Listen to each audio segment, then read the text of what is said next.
We're going to go through the first part of our secondary research mini lessons. We're going to cover in this mini lesson an introduction to the conversation that we find within secondary sources.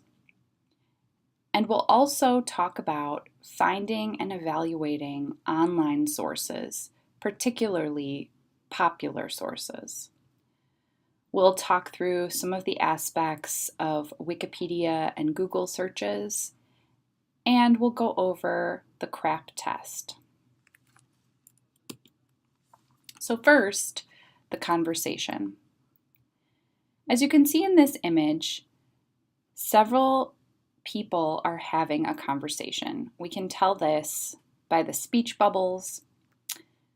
And the interesting thing to notice about this depiction of the conversation is that the speech bubbles overlap. Different colors come up when parts of the conversation overlap with other parts. And I chose this image to represent what we think of in academia as the conversation within secondary sources. In other words, different scholars will investigate their area of research and write about it.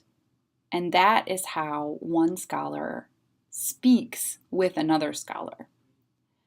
Other scholars will read this and may choose to respond either directly by reviewing that first scholar's research or indirectly by researching a similar or related topic and then writing about it as a response. When we write a literature review for a scholarly or academic paper, we are trying to give an overview of the conversation. In other words, what scholars are saying through their writing about a particular topic. Now, when we search online, one of the easiest places to go is Wikipedia, and many people have been trained not to use Wikipedia as a source. This is because, of course, articles may be heavily biased, incomplete, or vandalized due to the nature of the wiki, which is user-generated content. There may also be obvious oversights or omissions. Many contributors do not cite their sources, although many do. Bibliographies may be incomplete or out of date. And since it is user-generated content, the credentials of the authors vary widely. The main reason, though, that you should not think of Wikipedia as a final source to cite in your works cited is because it is continually edited. There are over 100,000 edits made to Wikipedia each day. Thus, a Wikipedia page that you view on October the 4th may be a completely different page by the time somebody looks it up from your works cited. However, I will encourage you to use Wikipedia as a research tool. It's incredibly useful for background information, and there are many viable links oftentimes that you can follow to more stable web pages that could be used in a works cited. And above all, Wikipedia is excellent for generating your topic, narrowing it or widening it as necessary. Of course, you shouldn't cite it in your works cited, but you could cite sources that it links to if you find them to be credible, accurate, and useful. Now, most people, rather sheepishly, will admit to me when I ask them how they find sources that they use Google. Of course, we have the term Google as a verb. We say, did you Google it? Google is very common. It's a ubiquitous search tool. It's incredibly useful. Why? Well, obviously, because it pulls up a lot of stuff.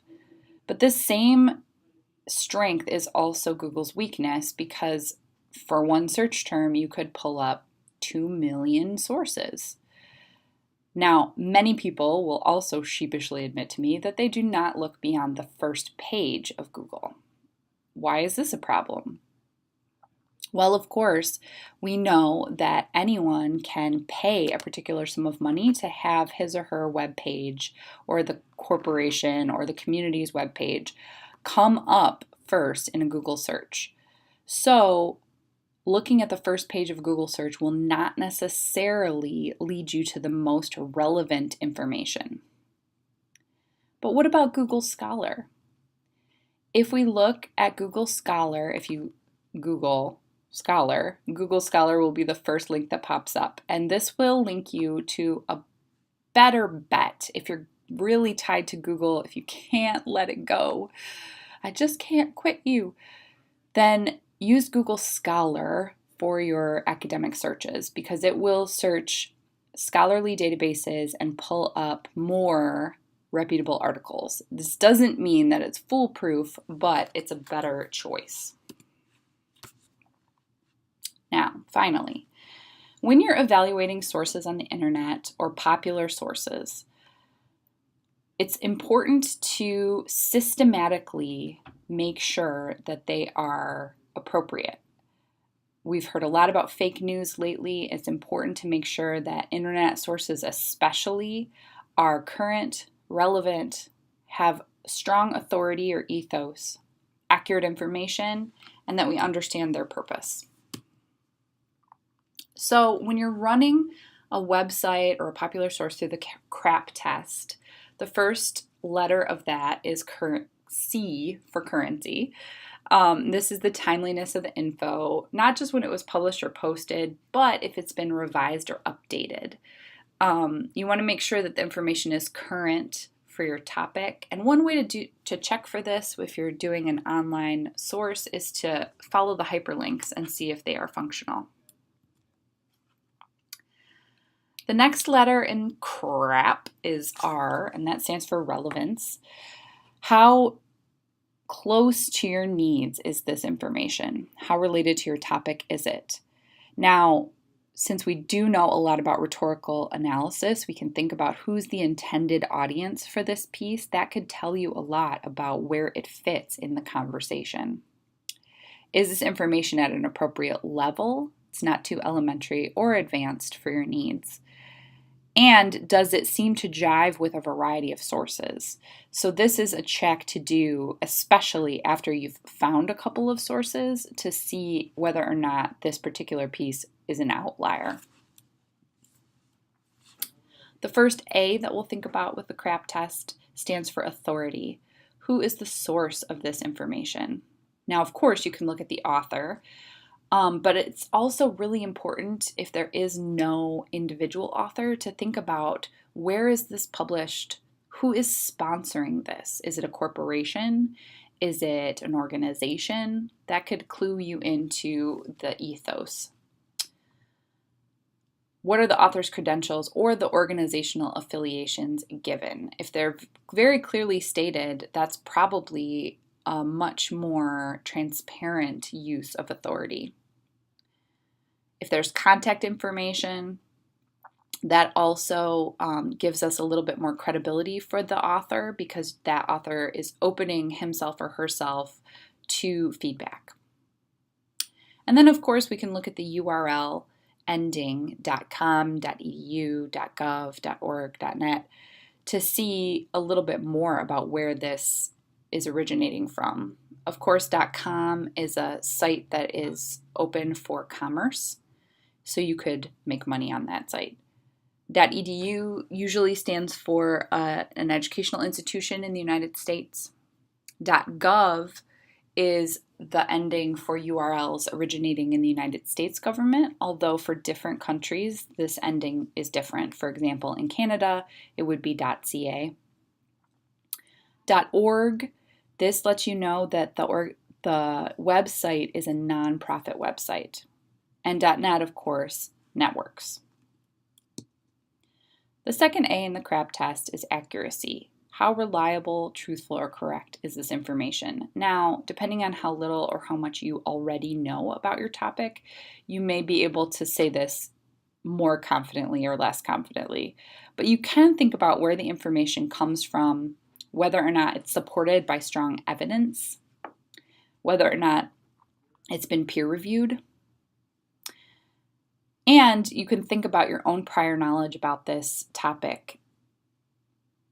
Does the language or tone seem biased or free of emotion? Sometimes people will take an opportunity to rant, which may discredit their ethos and the accuracy of their information. Also, if you're looking at a website, if there are spelling, grammar, or other typographical errors, that's usually a red flag. Finally, purpose. Why does this information exist? So when you're thinking about the purpose, of course we can say, oh, to get this information out into the world, but why? What action does this information want from readers? Does it want us to buy something? Does it want to entertain us? Does it want us to vote a certain way? And do the authors or sponsors of this make their intentions clear? Oftentimes, this is not the case.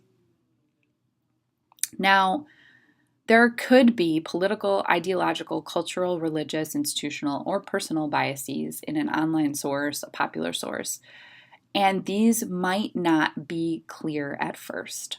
So, a careful and critical reading to identify not just what the message is, because that is what the article, the piece is saying, but the purpose, which would be why. What action does this piece want to elicit from readers? This is an important thing to think about when you do the CRAP test.